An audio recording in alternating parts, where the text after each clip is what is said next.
Shabbat Shalom, friends. This is Elder Regina Roundtree, and you don't even know how excited I am that you have decided to join us for our International Sabbath Fellowship. You can find us every Sabbath morning at 4 a.m. Eastern Standard Time in the U.S., and that's 9 a.m. in the U.K., and that would be 4 p.m. in the afternoon in Ho Chi Minh City, Vietnam. You can join us in the live conversation on Clubhouse. Look for the 1040 window Mission Network Club. Hope to talk with you soon. Shalom.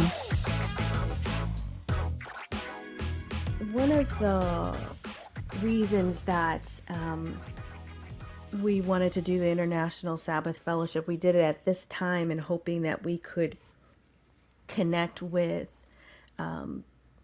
internationals who are still in Sabbath and have this time of fellowship. And I think one of the things that, as I was studying and even talking with Major Daughter, we were talking about the importance of Torah and understanding how key it is to our life, and not just, it's more than just a book of instructions. It's more than just stories of people's lives. It really is the key to unlocking everything that we need. And I think you'll find that in this study, as we talk and discuss, we're going to learn a lot about, because I know I learned a lot in studying and preparing for this, about what is Elohim's, what is God's plan really for us, for humanity.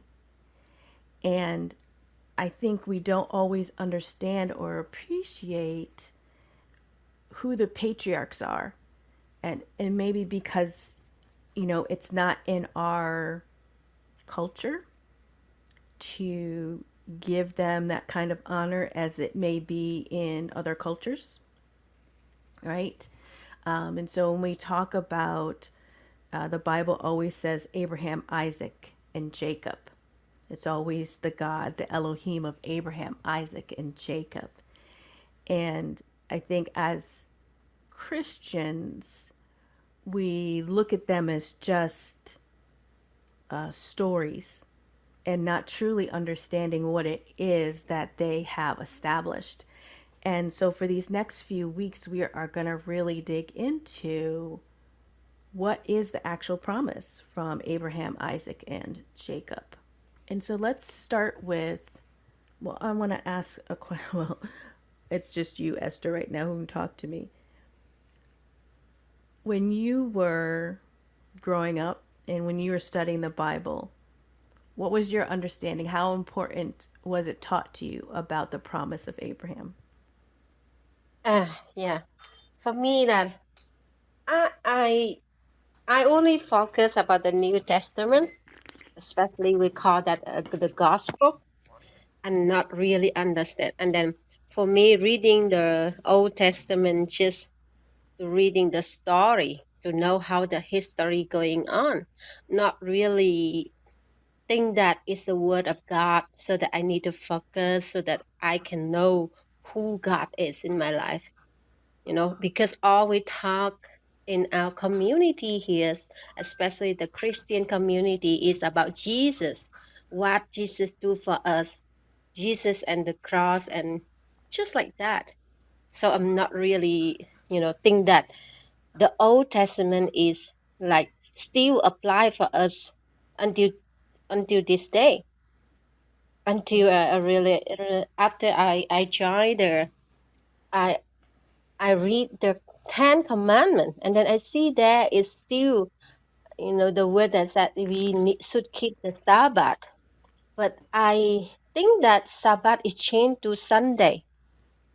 That Mm-hmm. is my understanding. Mm-hmm. Yeah. Mm-hmm. And when I think that from last year when I and you joined a VW ministry, Mm-hmm. at that moment I realized that, oh, everything that I did for a long time, everything that I think that is my life, that is God. It's not God anymore. Mm-hmm. That it's just something that the religion is making. Yeah.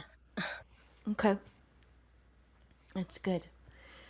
Uh, so let's start with, we're going to go back to Genesis, because what we're going to do is really begin to understand that Abraham is really key to all the promises that we have in Torah. And that oftentimes I know for myself, when I was a young Christian and I would hear the stories, or I would read in the Old Testament. I loved the Old Testament when I got saved. I don't know why. I just absolutely adored the Old Testament. But it always used to make me feel like I was not included in the promises, that it was good, that Abraham and Isaac and Jacob and the tribes and, all the things that God did. But it always seemed like, okay, they're just examples, and that there wasn't anywhere that I was necessarily included. Of course, over time and years and with study, then I began to realize that there was more to it than that. But what we're really going to go into is that Torah is for everybody. It was always Elohim's plan of salvation, of relationship and covenant to be with everyone. And what we're going to see, at least in this particular session, is how that unfolded. Like, we'll start with Adam and Eve, and then we'll go to Noah, and then we'll go to Abraham. So let's go into Genesis, and let's go to Genesis 1, and we're going to go right to, let's start at verse 26. And God said, "Let us make man in our image, after our likeness, and let them have dominion over the fish of the sea, over the fowl of the air, and over the cattle, and over all the earth, and over every creeping thing that creepeth upon the earth." So God created man in his own image. In the image of God created he him. Male and female created he them. And God blessed them, and God said to them, "Be fruitful and multiply, and replenish the earth and subdue it, and have dominion over the fish of the sea, and over the fowl of the air, and over every living thing that moveth upon the earth." And God said, "Behold, I have given you every herb bearing seed which is upon the face of all the earth, every tree in that which the fruit of the tree yielding seed to you, it shall be for meat, and to every beast of the earth, and to every fowl of the air, and to everything that creepeth upon the earth wherein there is life, I have given every green herb for meat," and it was so. And God saw everything he had made, and behold, it was good. And the evening and the morning were the sixth day. And what I want us to see here is that immediately there are two kind of promises. There are two blessings. He wanted him to multiply and subdue the earth. And we're going to go to Noah next, but what we're going to see is this pattern that I want to point out, is that for Elohim, it was always about multiplying and subduing the earth.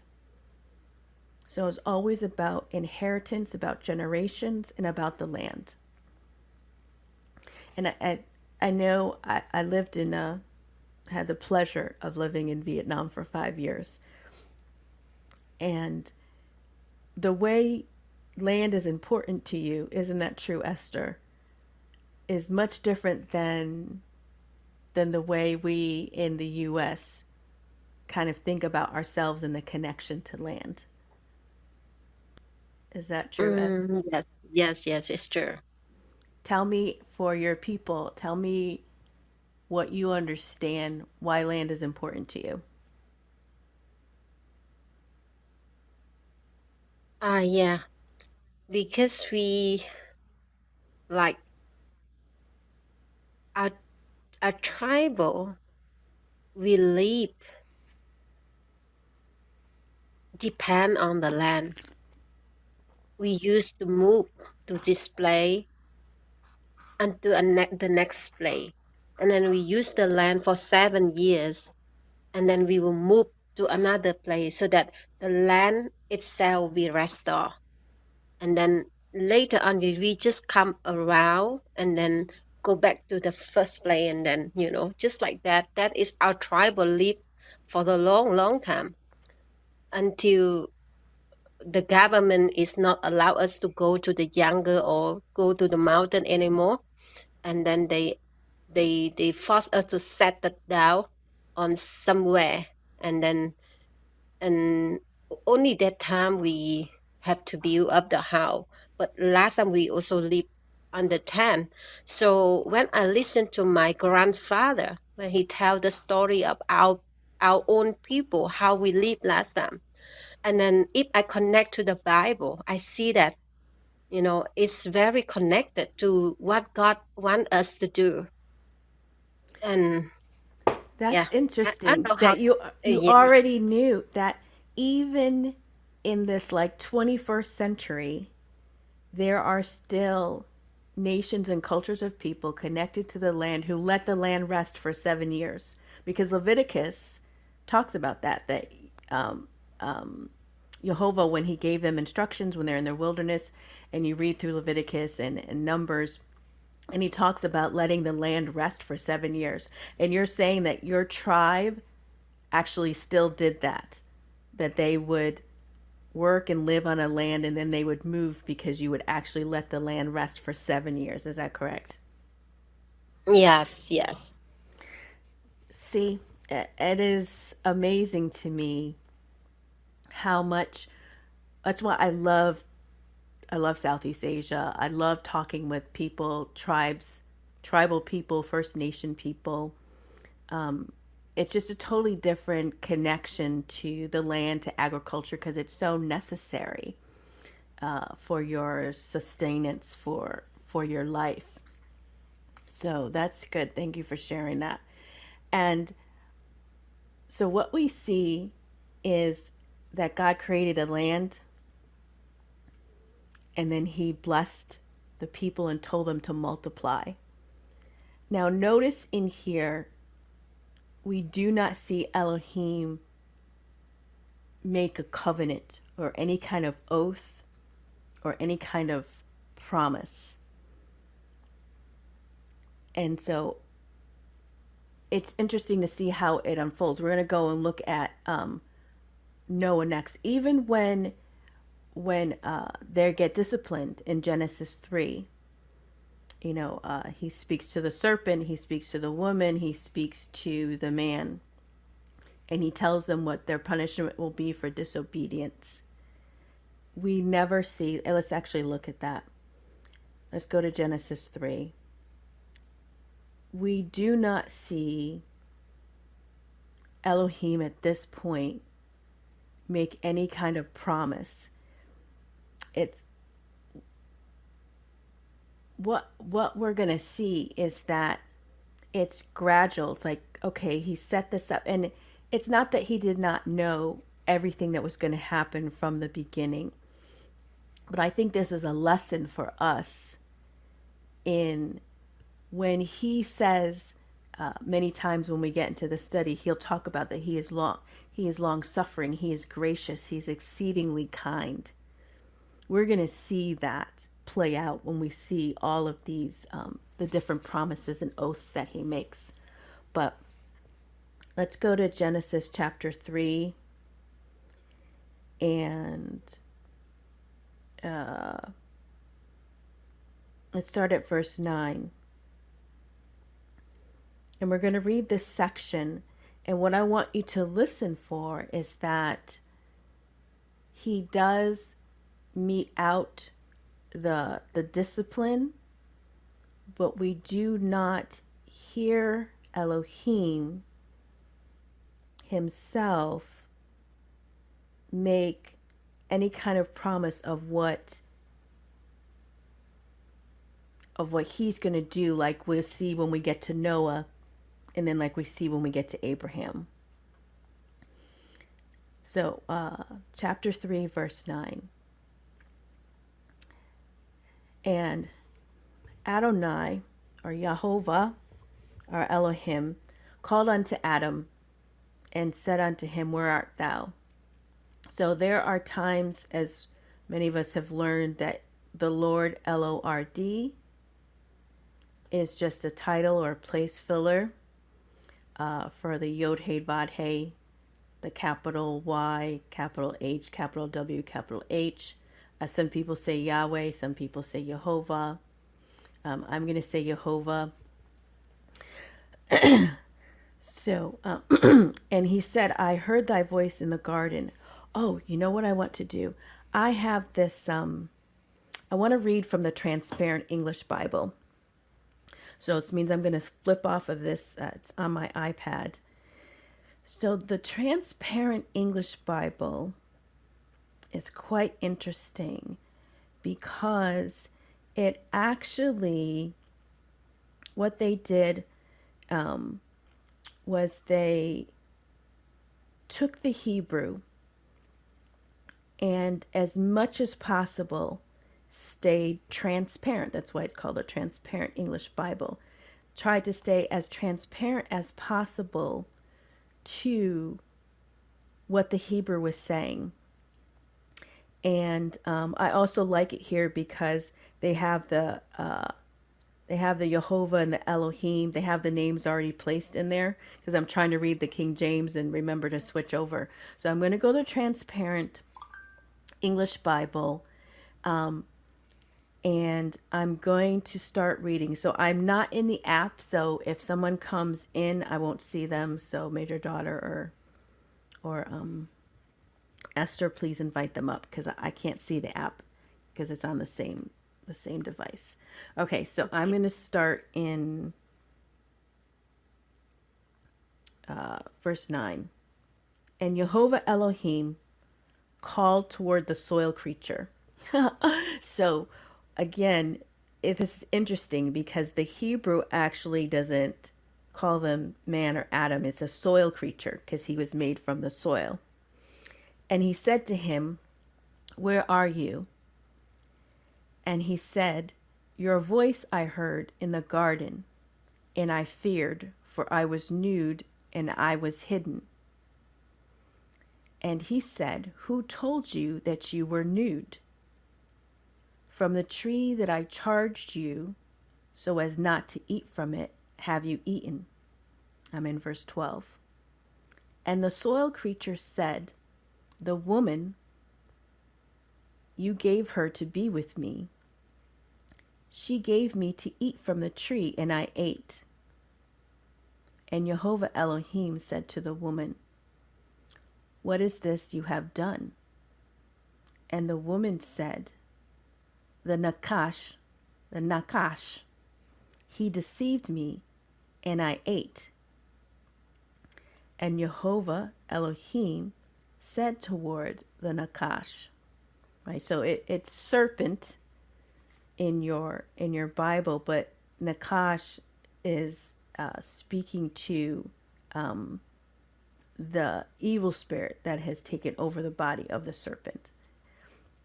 Because you have done this, cursed are you above every animal and above every living thing of the field. Upon your belly you will walk, and dust you will eat all the days of your life. And the hostility I will set between you and between the woman, and between your seed and between her seed. He will strike you on the head, and you will strike him on the heel. And then there's a white space. One of the things that I learned while studying the Hebrew language was simply that they didn't have punctuation in the way that we have punctuation. Hey, Elder Rogers, good to see you. They didn't have punctuation. How Shabbat are you? Shalom. Shabbat Shalom. They didn't have the punctuation in the way that we have it. The name of the Bible is the Transparent English Bible. It's written by James Tabor, and when I get a chance, I'll put the link to it in the chat. But right now, they only have the Book of Genesis done, but you can download it on Kindle for $5. And they're working through the rest of the Torah, but right now, it took them a long time to just get Genesis done. And so going back to the white spaces, the English format put in the chapters and the verses. And those of us who have studied understand that chapters and verses don't necessarily end the thought or begin the thought, but it's really about the white spaces. And there are a few Bibles. If you even Google and look up like the Dead Sea Scrolls or any Hebrew text, and you just look at it, even though if you can't read Hebrew, you'll go down and you'll see that there are times when there's a white space. And what that is actually the end of a thought. So it's not the amount of verses, it's not the chapters, it's where the writers had the thought. And so what they did is they left a white space. So there's a bigger white space when it's a whole thought. Sometimes there's a smaller white and small. How do I say bigger and smaller? So maybe the end of the thought, the white space might be an inch and a half, you know, where if it's just the end of like a paragraph or so, it'll be like a half an inch. So, I mean, it's not huge, but it's enough that if you're looking at the page, you can tell where the thought ends. And so, what I wanted to point out to you while I was reading in this is that the thought ends here, right? So he's done speaking to the Nakash. So now, if you're in your English Bible, I'm at verse 16 in chapter 3. Toward the woman, he said, making abundant, I will surely make abundant your distresses and your pregnancy. In distress, you will bring forth sons, and towards your man will be your craving, and he will rule in you. I wish we had time to this is such a good Bible study if you ever get this Bible, because they have all these little notes. I think Kindle's the best way to get it because they have all these little notes and you click on the numbers and it tells you more information about the structure of the word. So again, then I hit a white space. So 16 is its own thought. It's done. And that's because he's done speaking to the woman. And so now let's just go to verse 17. And to the soil creature, which is interesting, they never call him Adam. They call him the soil creature because that's really... That's interesting. Yeah, they call him the soil creature. That's a real close to the Hebrew, right? And to the soil creature, he said, because you hearken to the voice of your woman, I love this, your woman. Hebrew really does this thing with possessions and gender, with nouns and verbs. Very, very intricate. I love it. So, of course, it's your woman. And you ate from the tree that I charged you, saying, you will not eat from it. Cursed is the soil on account of you. In distress you will eat it all the days of your life. And thorn and thistle it will sprout for you, and you will eat the plant of the field. In the sweat of your two nostrils you will eat bread until you return toward the soil. For from it you were taken, for dust you are, and towards dust you will return. And the soil creature called the name of his woman Eve, for she was the mother of all living things. And Jehovah Elohim made for soil creature and his woman robes of skin, and he dressed them. And Jehovah Elohim said, Look, the soil creature has become like one of us, one from us, has become like one from us, to know good and bad. And now, lest he send forth his hand and take also from the tree of life and eat and live for an age. And Jehovah Elohim sent him from the Garden of Eden to service the soil from which he was taken.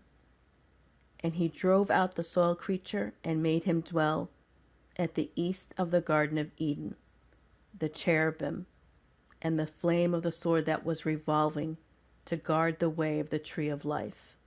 White space. So, one of the reasons that we're having this discussion is we are trying to understand what was Elohim's plan for humanity the whole time. Yeah, I know. Isn't that interesting? Elder Rogers, rule in you. Yeah. I wish we had time to stay on that, but we don't. But we don't. What we are trying to understand is what was Elohim's plan for humanity. And as we look at the Torah, how do we begin to really know? Because I want us to really, really know that we are Israel, that we are included in what we see happening with the Torah. But we got to understand the story and understand what the relationships were, what the promises were. And so what we're doing right now is we're looking at this first kind of relationship with Adam and Eve, or the soil creature and Eve, that Elohim does not make any kind of covenant with them. He tells them what they're going to do. Like, he blesses them. He says, multiply and be fruitful and subdue the land.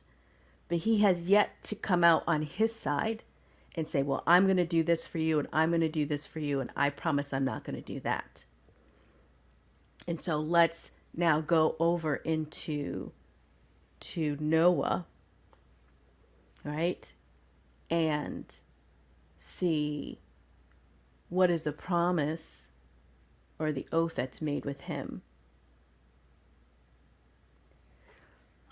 Any questions so far?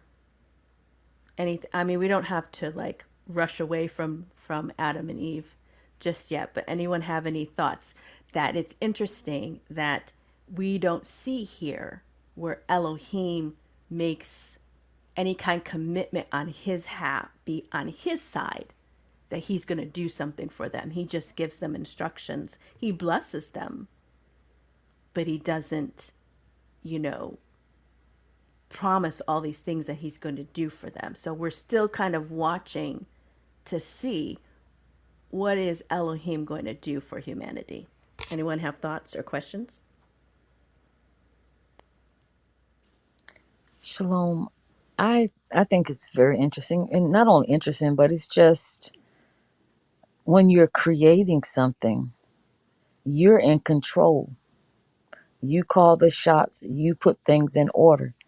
And then should you decide to want to do something else, that would happen or come next.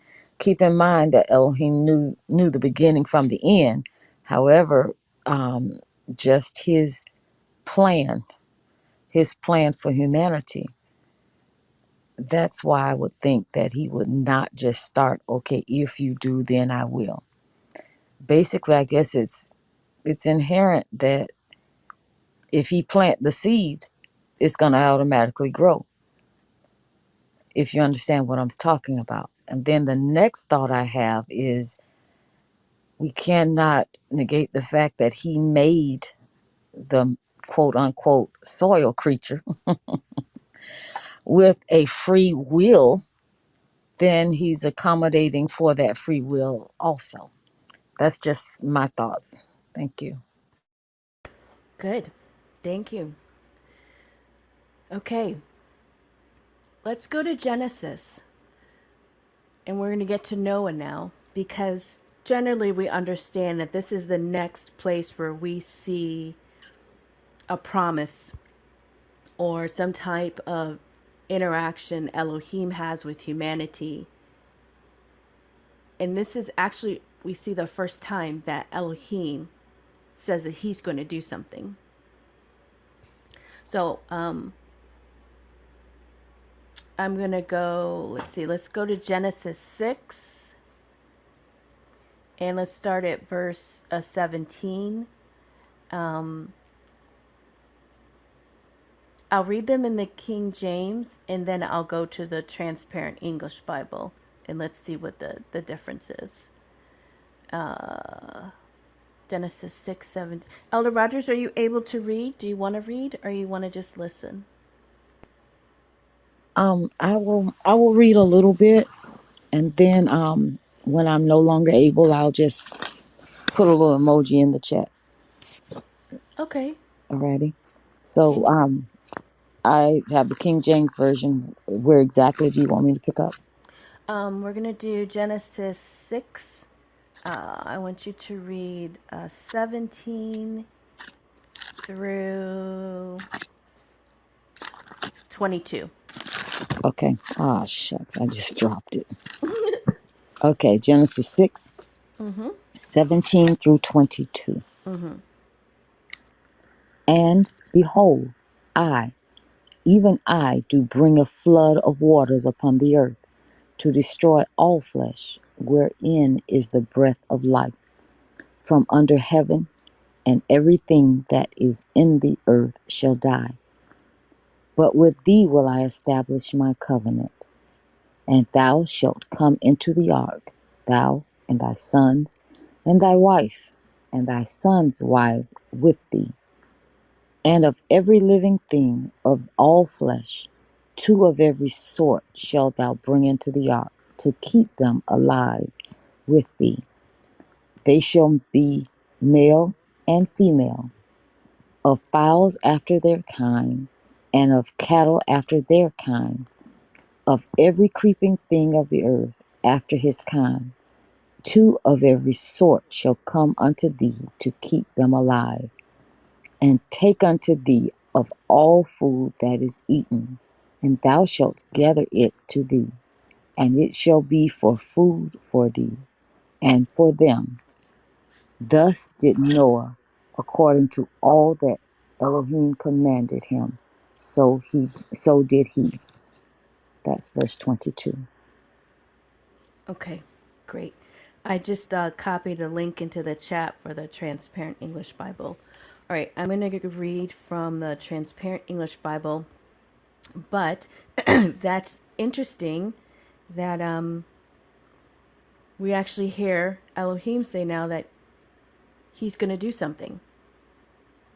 And I'm not talking about the flood. I mean, he's saying that he's going to make a covenant.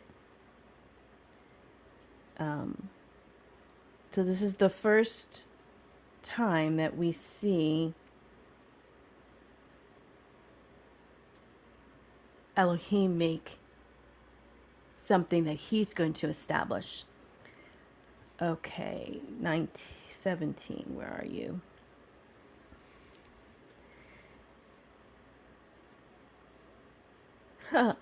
Okay, he says, and I, look, it's me, am making come the flood of waters upon the land to ruin all flesh, in which is a spirit, which word is ruach, or wind, of life. From under the skies, all that is on the land will expire.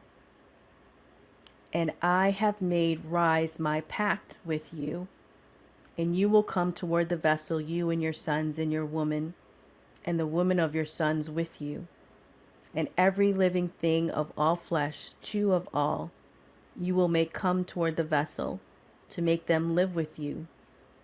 A male and a female they will be, from the flyer according to its type, and from the animal according to its type, and from every moving thing of the soil according to its type.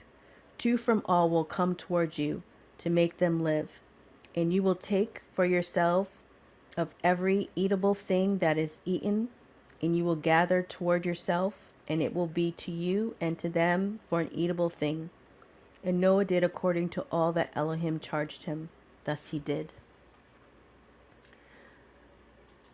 Okay, let's move now to Genesis 9, because this is where the flood is over now, and we're going to see a more detailed promise that Elohim is going to make.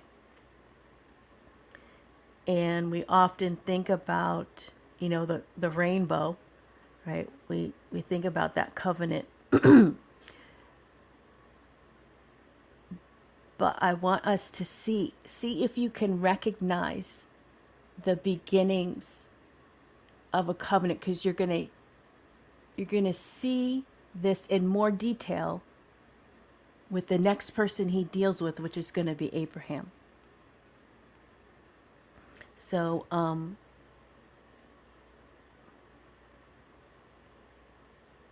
let's go to, okay, let's do Genesis 9, and let's start at verse 1 and read to,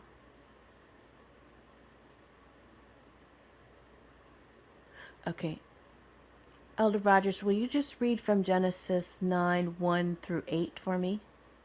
Surely. And Elohim blessed Noah and his sons, and said unto them, Be fruitful and multiply, and replenish the earth. And the fear of you and the dread of you shall be upon every beast of the earth, and upon every fowl of the air, upon all that move upon the earth, and upon all the fishes of the sea. Into your hand are they delivered.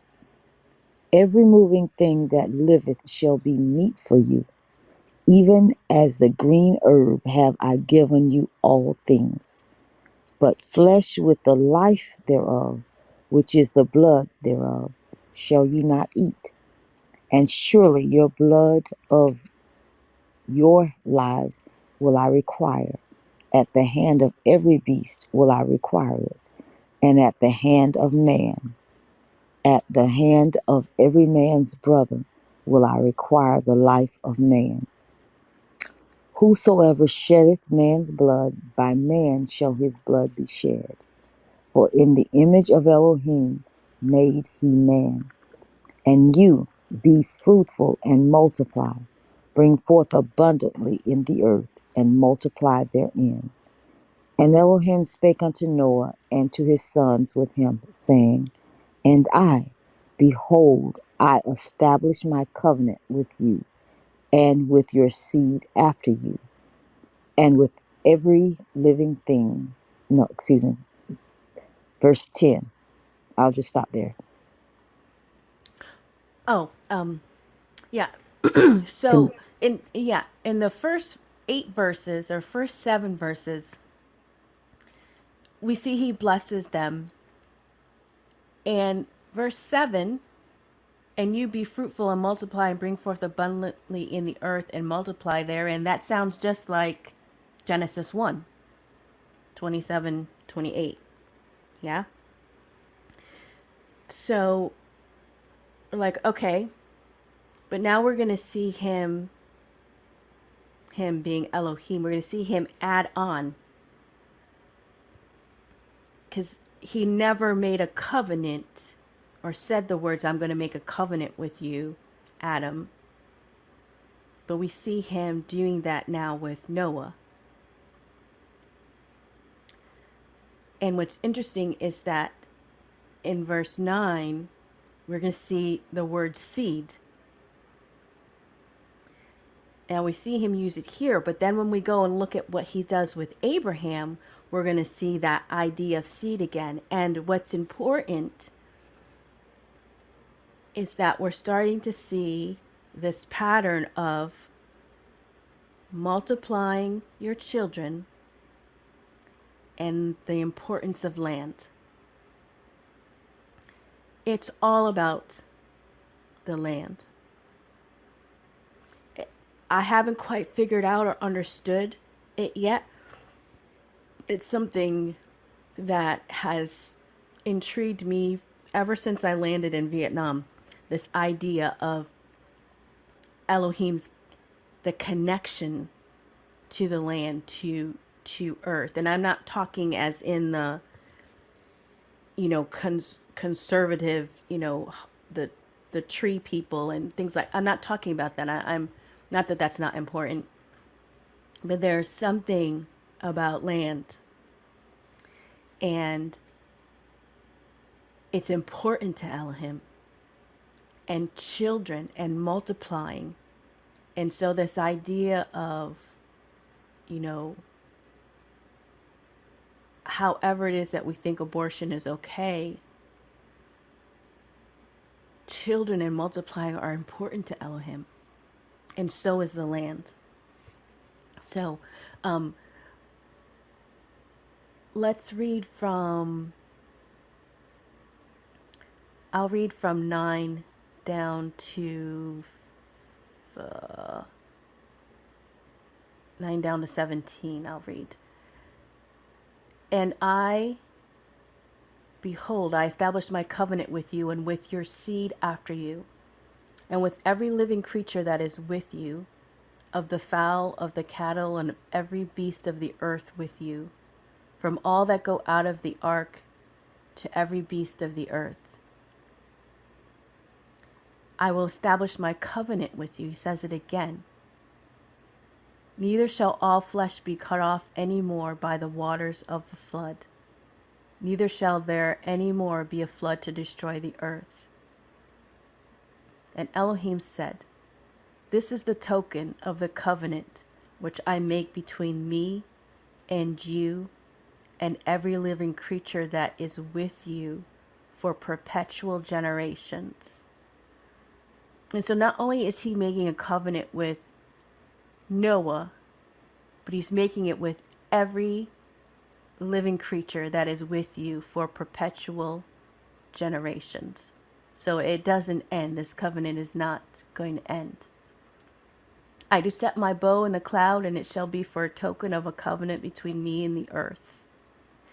Isn't that interesting that he says it's a token of a covenant between me and the earth? I just want to do a sidebar here. I think one of the things, one of the teachers, one of the people that I study with and I follow, brought up this theory. It's not my theory, but I totally do agree with him. His name is Jeff Benner, and we're going to be studying a lot of his material as we go through these Sabbath studies. But he's a scholar in the ancient Hebrew, so with the pictographs, right? Fascinating, just the concept of, every letter tells a story and has a meaning in the Hebrew culture.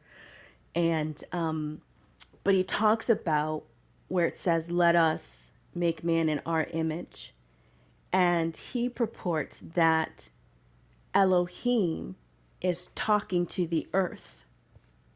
That it's not, some people think it's the angels or the other council, like the council you have in Job. Other people think, it's the Father, Son, and Holy Spirit.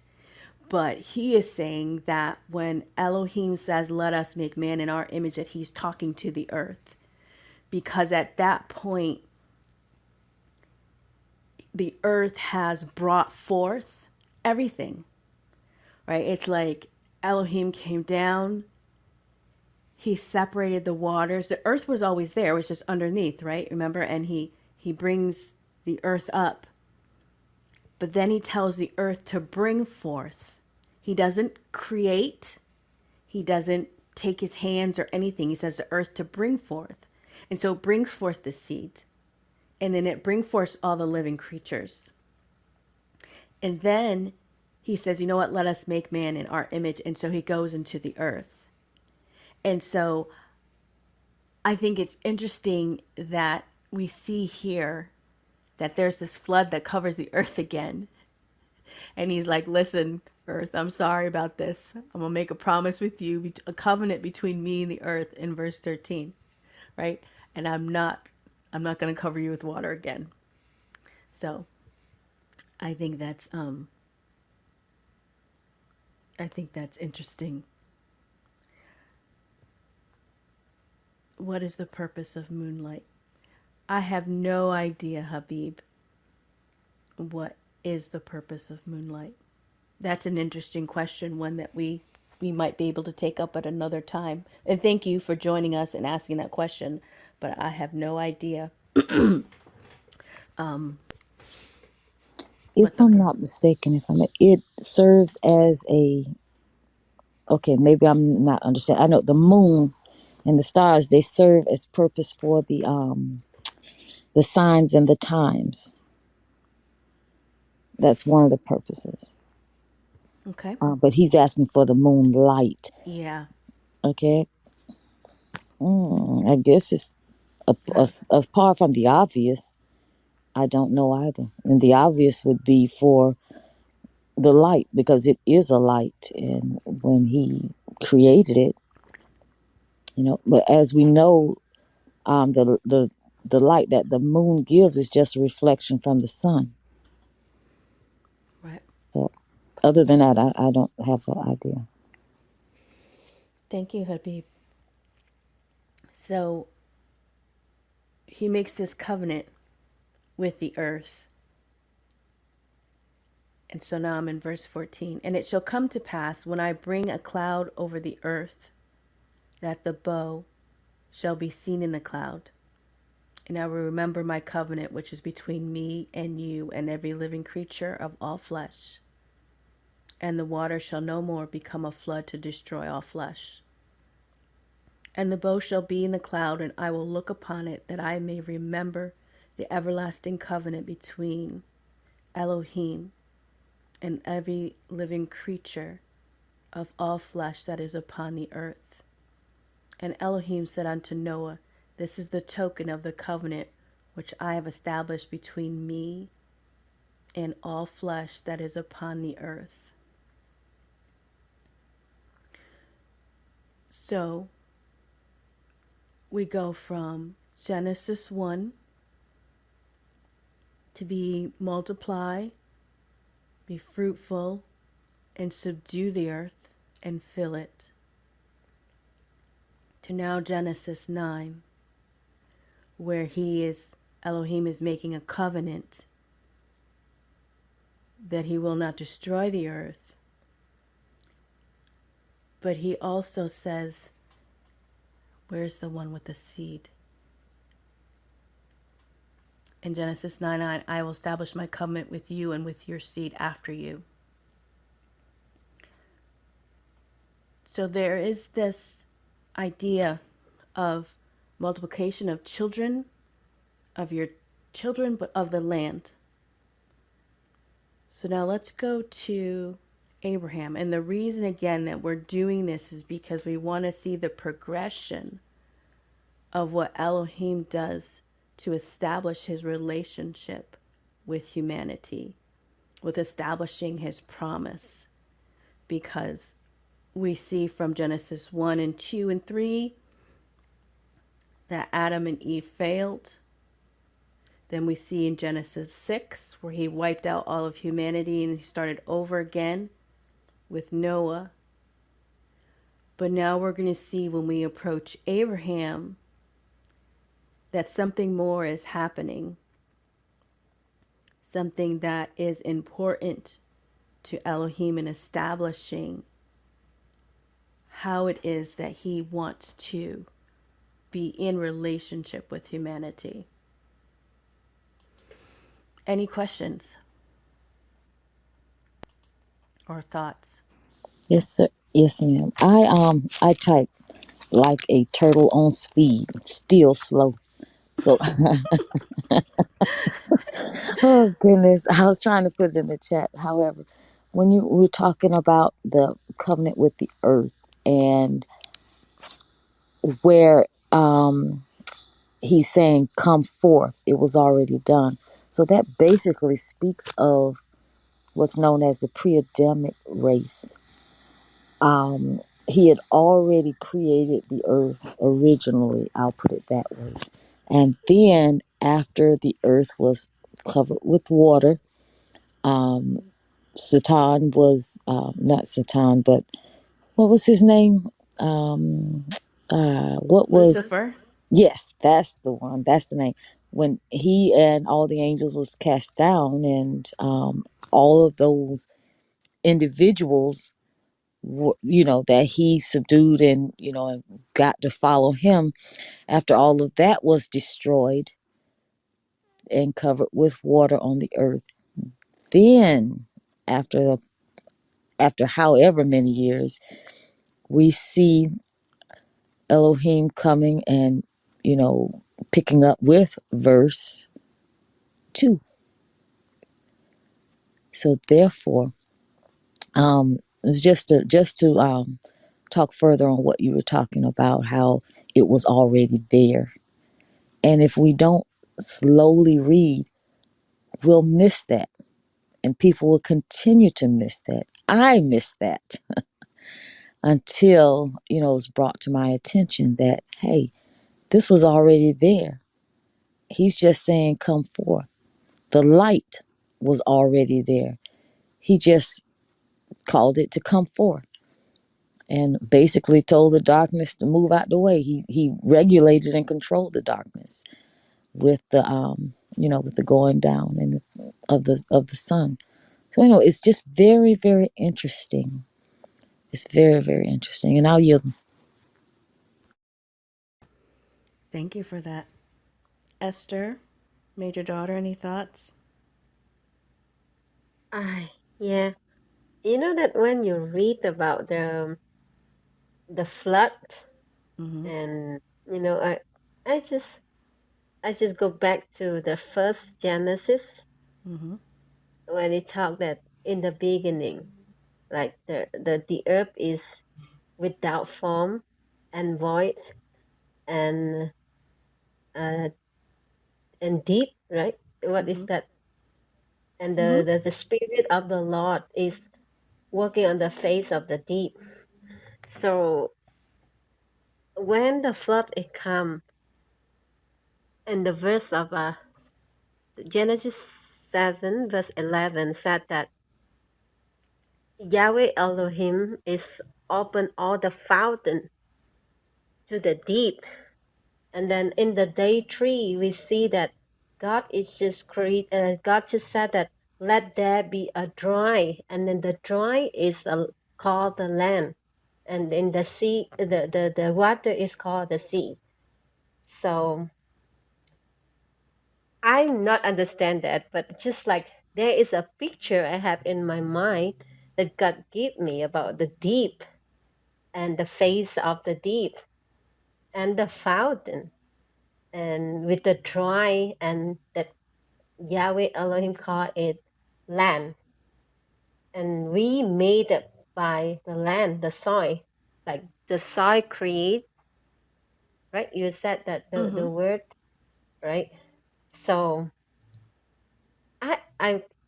still cannot find the relate there, but something that in it, maybe I will ask God to explain that more for me. Just that thought. Are you my mind? Thank Yes. you. Well, definitely write it down. This is Sabbath. Ask him to give you deeper revelation and come back and share it with us next week. Because I think you're getting at something. What you're saying is that the earth was covered with water, and then he had it separated because he told the land to come up. And then you see in the flood where what he did was he called all the fountains from underneath the earth to release the water To and cover the earth to, again. to cover Yeah. the earth again. So, and it seems like this covenant that he made with the land, notice how he said a couple times, I made this covenant with the earth that I will not do this again.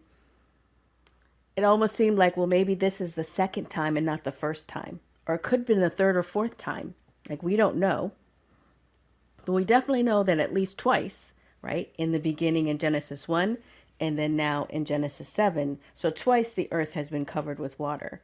And so Elohim is making this promise, not just with the Yeah, earth, that is the point, I think. Yeah, yeah. you know, he's making this promise that, okay, creatures and the earth, they're probably like, okay, we had enough of this water already. You know, he's like, okay. You So see that really, before man is that, before God created man, there is no raining because no one to till the ground. That verse is also talk about the water. The rain is water, right? But that time is no raining, and then because the dew will I'm not remembered where is that verse, but yep, just like, yeah, related the thing that we talk about, like we don't know how many times earth is covering by water, but just like you said in the book of Genesis from 1 to 7, we can see that it's twice the earth is covered by the water, and then after that Yahweh Elohim just like make the covenant with man that I'll never do it again. We can see that, like you said, that God never said that to Adam. He only did that with Noah when he said that he will destroy the land by the water, so every creature will die. And then he promised to Noah that Noah and his family will be saved because he make that covenant with them. He never let water cover the earth anymore. Yeah, I you and my yeah. And what's important is not just with Noah, he said that he would make it with all the creatures and with the earth.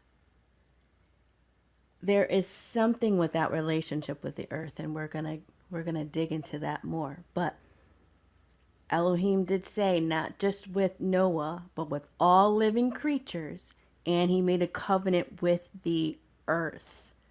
So many times, right, in scripture, we'll hear them say, let's bring heaven and earth as a record. I don't know if you remember, there are different places in scripture where he calls the earth to give account or to hold record. There is something with this earth. I think about, again, tribal people, First Nation people, and their understanding of that connection with the land, with the earth, that it is living, that it has purpose. And I'm not necessarily going to say that I'm calling it Mother Earth, but I can understand where people see that. But I think there is we are seeing a very, very deep connection with Elohim and with the earth in the way that it functions and that they work together. You know what I just thought about is the significance, how great it is that he honors the earth. He takes, I'll say, pride and care. I mean, unlike us, mankind as a whole cares little or nothing about the earth when it comes to money, when it comes to, just when he gave us dominion, looked like we just ran wild without regard. And if you look at the ozone layer, look at the pollution, look at all of this stuff, and it's all based on the love of money. Whereas Elohim, he created the earth, he values the earth, and it would do wise and be well. It would be wise and for us to do well to value it as, you know, because it's just really, it just really came to the forefront of my mind reading the scriptures how much he honors and values and even respects the earth. And with that, I yield. Amen. But the thing is that there are many places in this earth where people value the land. Because there are many heavy agricultural communities where they honor the land, respect the land. We would call it in Esther can tell you about it in the tribes in Vietnam. Major Daughter can tell you about the tribes in Africa. They honor the land. In some places, the land is a god.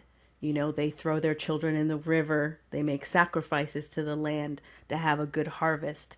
So we can have the flip, where people create the land as their god.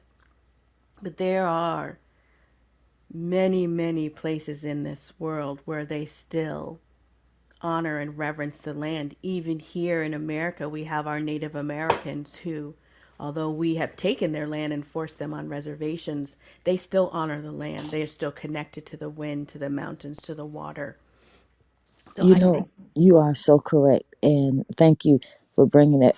You know, um, I guess I was just basically speaking on the abuse and the neglect and the disdain. Now, I won't say disdain, but um, just the way the earth has, the situation that it is with global warming.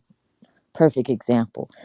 But that comes to the fact that there are more people who don't care to the end of the future of the earth, if you understand what I'm talking about. You are absolutely right. You are so absolutely right.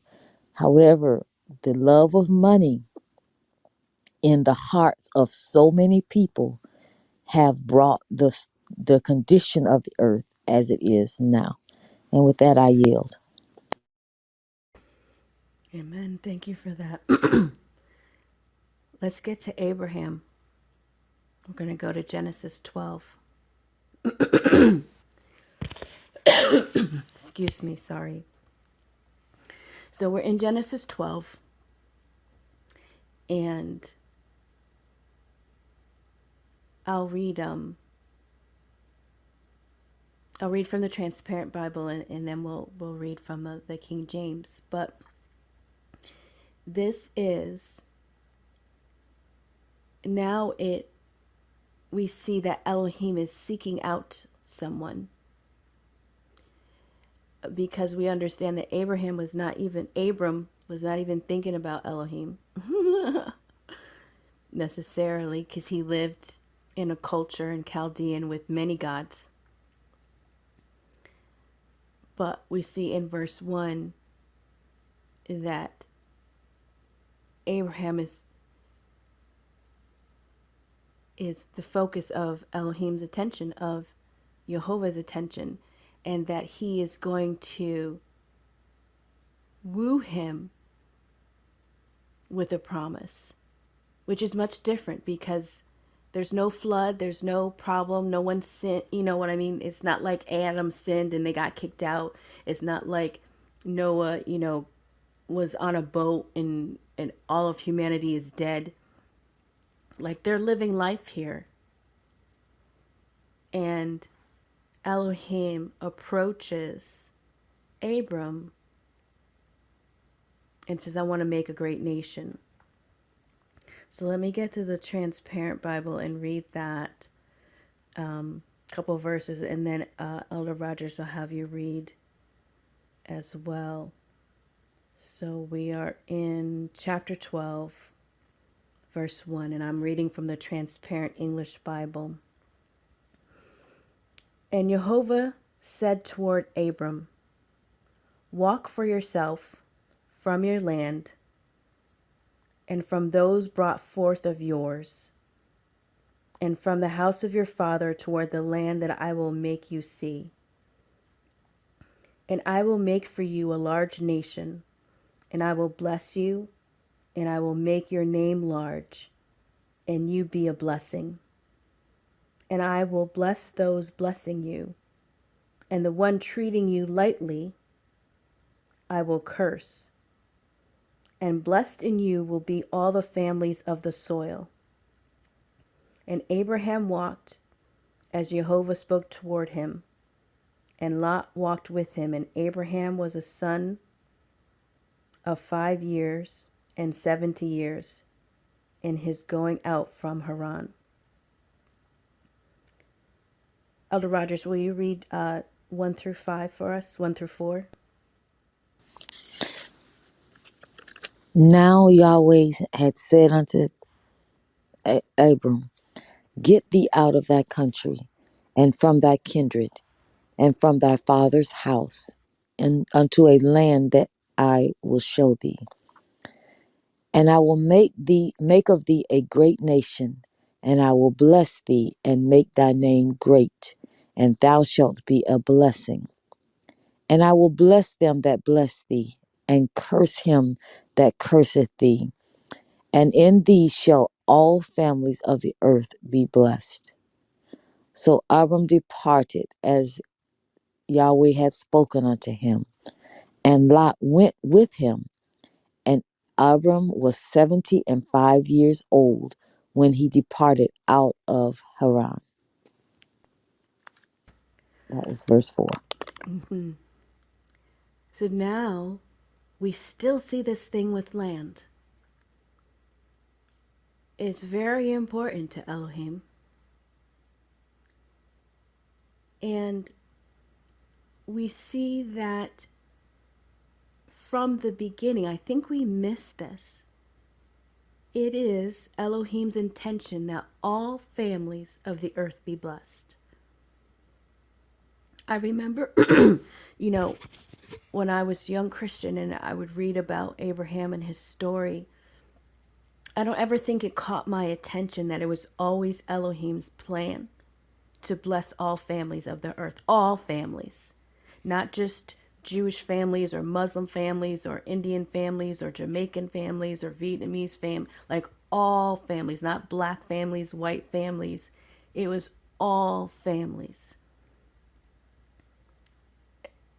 We've got to understand, again, by just reading the Torah for what it is and not through different cultures or different denominations, but to understand that this promise that's made with Abraham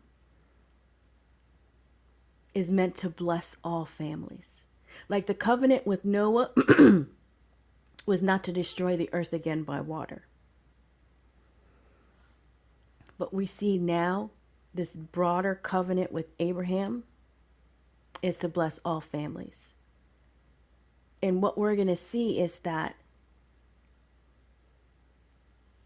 Elohim is going to do in such a way that he makes a covenant, he makes the oath with himself. Like he's not even, like, regardless of what Abraham does or doesn't do, there is an oath that Elohim is going to make with himself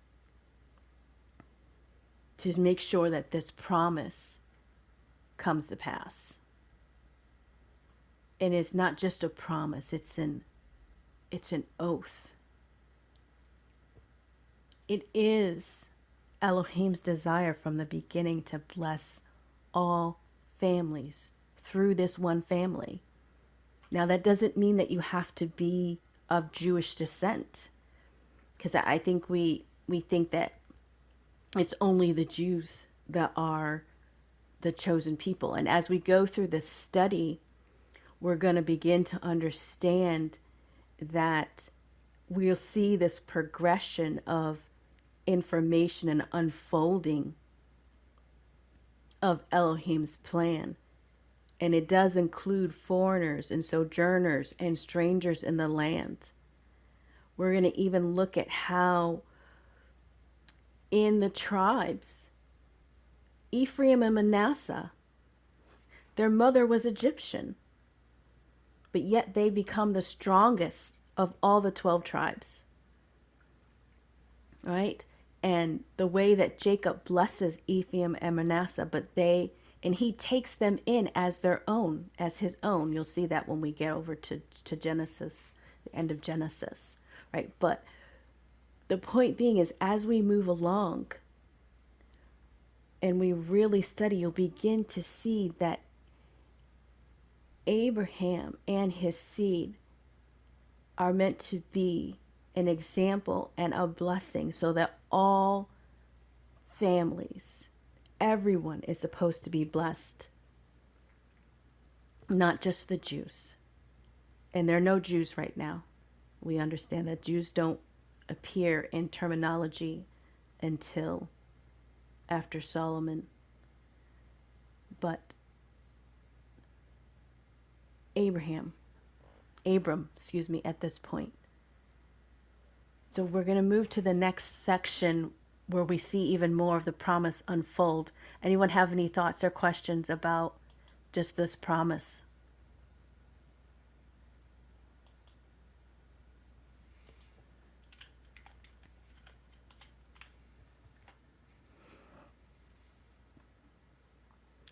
Okay. Thank you, Elder Rogers, for joining us. All right, let's go to Genesis 15.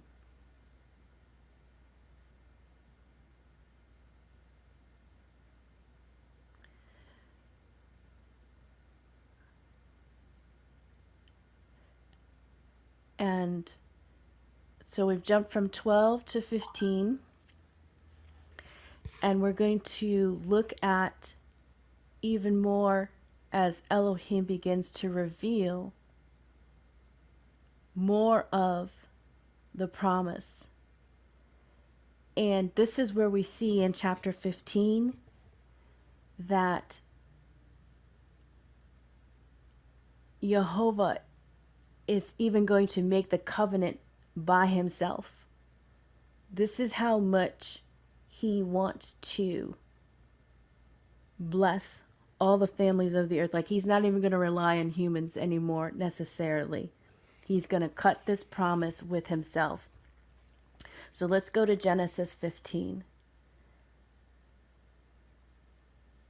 And in verse 1.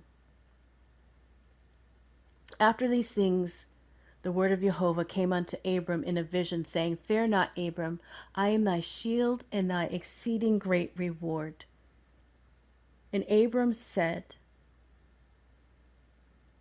Adonai Elohim, what wilt thou give me, seeing I go childless, and the steward of my house is this Eliezer of Damascus?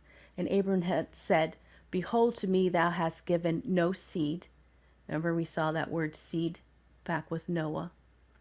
And the lo, one born to me in my house is mine heir. And behold, the word of Yahweh, Jehovah, came unto him, saying, This shall not be thine heir, but he shall come forth out of thine own bowels, be thine heir. And he brought him forth abroad, and said, Look now toward the heaven, and tell the stars, if thou be able to number them. And he said unto him, So shall thy seed be. And he believed in Jehovah, and counted it unto him for righteousness. And he said unto him, I am Jehovah that brought thee out of Ur of the Chaldeans to give thee this land to inherit. Always we see this setup where Jehovah is always saying, I brought thee. He reminds you. You know, I was doing a study on covenants. Okay, let me not jump ahead. Hold on. I can do it here. I was doing a study on covenants, and and it's called the vassal and the Lord covenant in Near Eastern times. When you go way back and you look at how they set up a covenant, and it was always between. It was the idea of one king said to another lord or prince, "Look, this is what I'm going to do for you." And so the way it would start is that the stronger or the superior would remind the lesser what he had done for them. And then he would say, "These are the blessings and things I'm going to do for you. And if you don't do them, these are the things that, and then these are the rules. And then if you don't do them, these are the things that are going to happen to you." And I was like, oh my gosh, when you look through the Old Testament, if you notice, always, especially in Deuteronomy, Jehovah is always saying, "I brought you out of Egypt with a strong hand. I am the God that delivered you." I always were seeing that Jehovah is always establishing himself, always reminding them what he did for them, how he's going to bless them, what the rules are. They've got to follow the rules. If they don't follow the rules, these are the punishments. I mean, it is a true covenant. It is such that that is what was done in the land. Even if you just go look at history, if you just do a search on covenants in Near Eastern, ancient times, that's how it worked. And it's exactly set up like this in the scriptures. Now, we know that at the time that this is happening, that, Abraham is not necessarily writing all these things down. Someone went back and wrote these things down. So there is an understanding that this was the time, this is how they handled things. But we see, as we're in Genesis 15, verse 6, that Abraham believed Jehovah for righteousness' sake. And he said in verse 7, "I am Jehovah that brought thee out of the Ur of the Chaldees to give you this land to inherit." And then Abram says to him, "Elohim, where shall I know that you shall inherit it?" So he wants a commitment, right? Because it's been a few years now. It's not like it was just yesterday. Chapter 12, although it looks close to us, it's been a few years.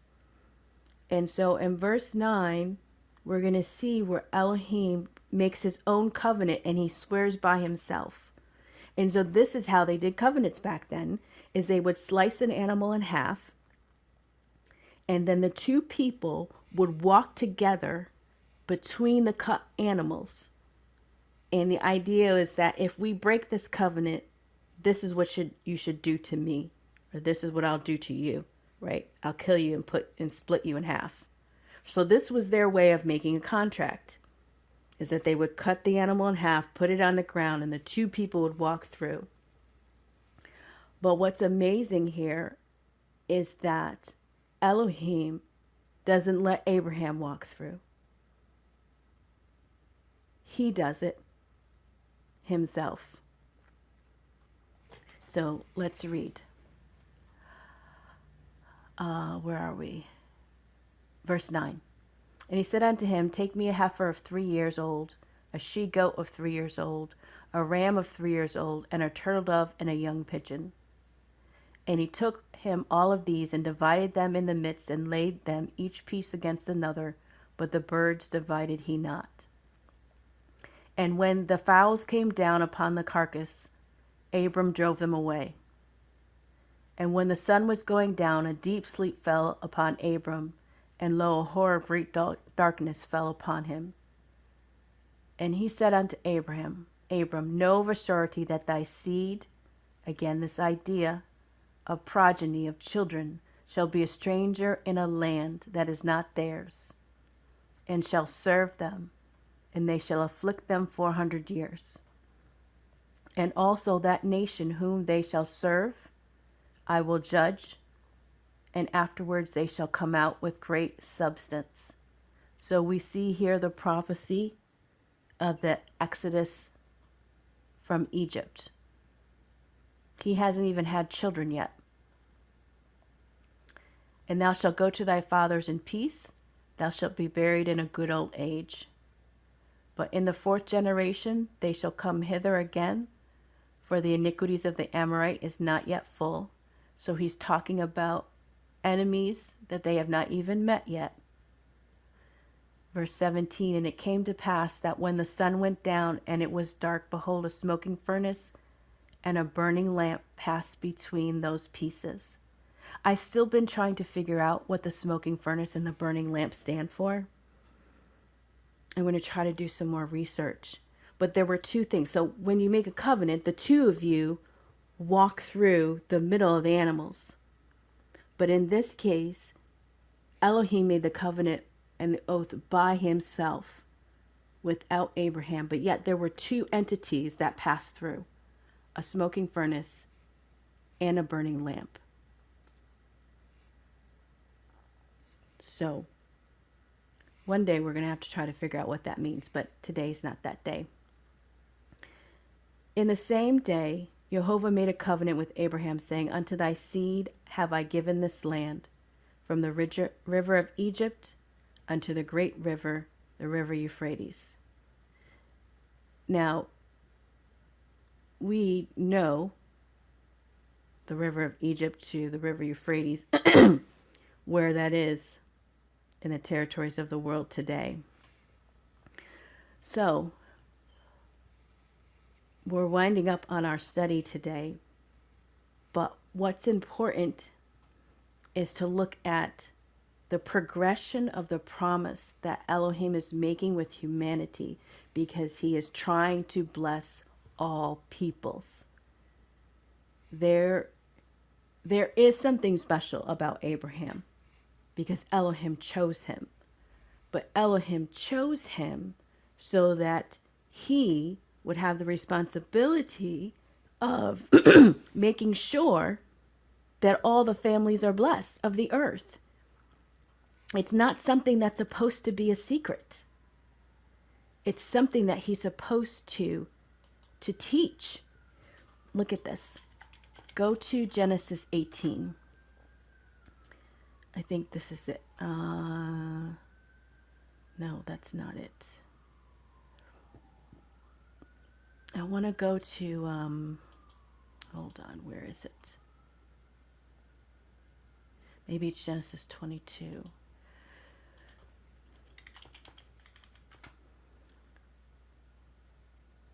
No, it's not it. Okay, I can't find it. Just give me one moment to find it. What I'm looking for, if anyone can help me find it, it's where Elohim is going to destroy Sodom and Gomorrah, right? And he says, shall I hide this thing from Abram? Because he knows him, that he will teach his children and his household. Abram, shall I hide this thing? Genesis chapter 18, I think. Oh, so I was in the right place. Okay. I guess I was too quick. Okay, so it is back in Genesis 18. What verse is it?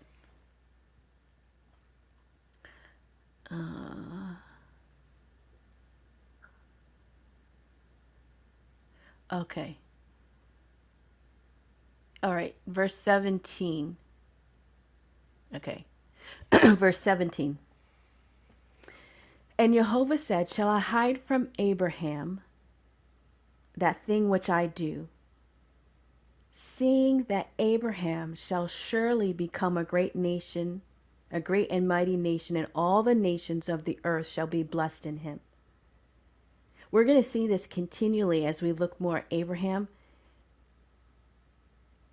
Jehovah always says that because of Abraham, all of the nations, all of the families of the earth shall be blessed. It was always Elohim's plan that everyone is blessed.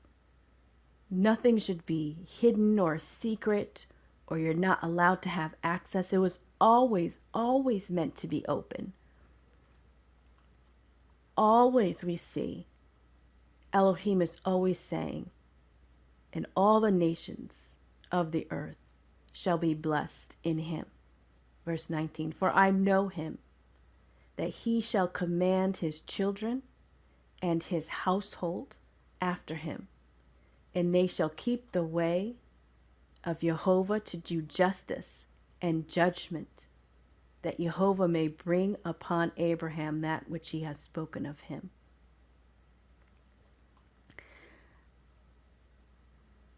It is always Elohim's plan that every human is blessed, that every human understands and knows relationship with him. It is our responsibility in this inheritance of Abraham that we command our children and our household. And so for them, household would be like as if you're an employer, and you have staff, you have people that you influence, your community, right? They didn't have communities like how we have communities now. But it is our responsibility to teach our children and our households. Abraham and his seed, the responsibility is to make sure that all the nations of the earth are blessed. So this is not about me, my four, no more, just your family, just your community. That is not Elohim's plan. He is always saying that he wants to make sure that all the nations of the earth are blessed. So let's go to Genesis 22:15. We're going to see the same thing again.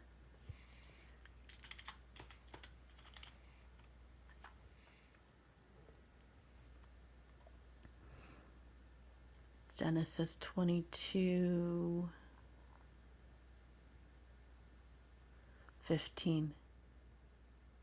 So here, Abraham is going to offer up Isaac. So in verse 15, and the angel of Jehovah called unto Abraham out of heaven the second time, and said, by myself have I sworn, saith Jehovah, for because thou hast done this thing, and hath not withheld thy son, thine only son, that in blessing I will bless thee, and in multiplying I will multiply thy seed as the stars of the heaven, and as the sands which is upon the seashore, and thy seed shall possess the gates of thine enemy. And in thy seed shall all the nations of the earth be blessed. Why? Because thou hast obeyed my voice. We just cannot get past the fact that because of Abraham and his obedience, all the nations of the earth shall be blessed. Now, how are they to be blessed?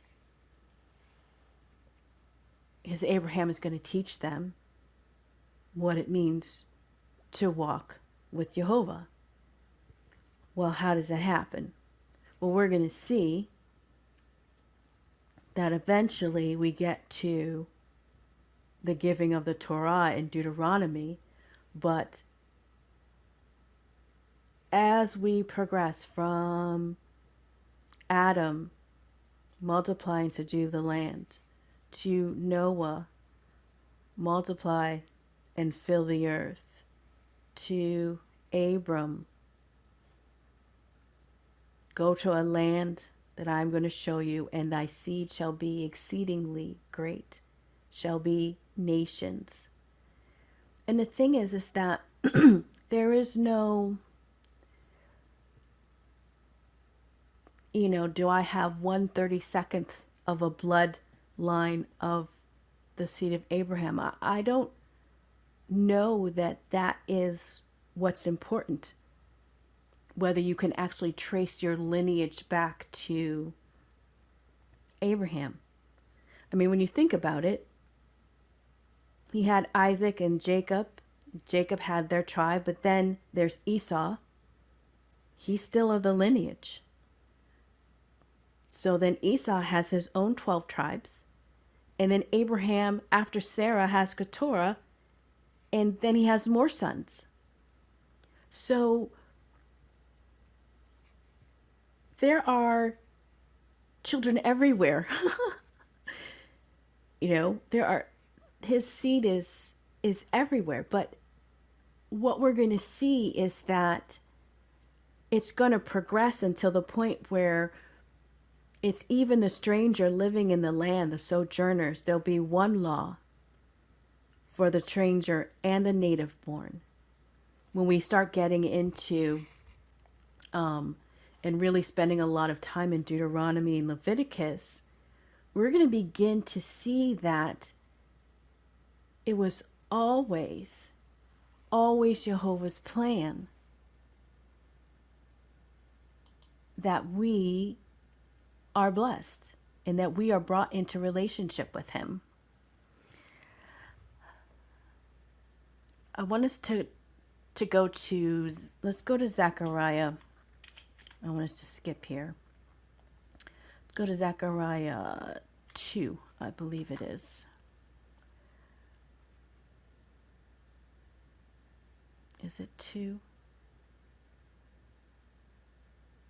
No, it's not Zechariah 2. Where do I want us to go, Elohim? It's actually in the description of our club 1040 window. Hold on. Let's see if I can get there. How do I get to 1040 window? I can't remember which verse it is in Zechariah.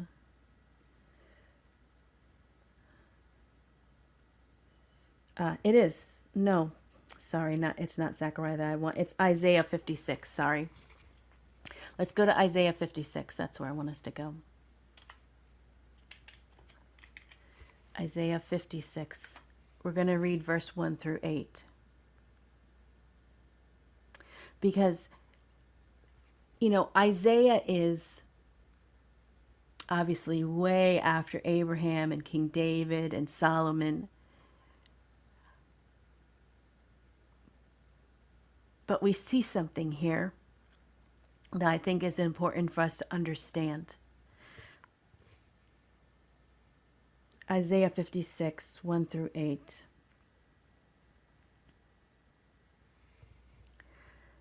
Thus saith Jehovah, keep ye judgments and do justice, for my salvation is near to come, and my righteousness to be revealed.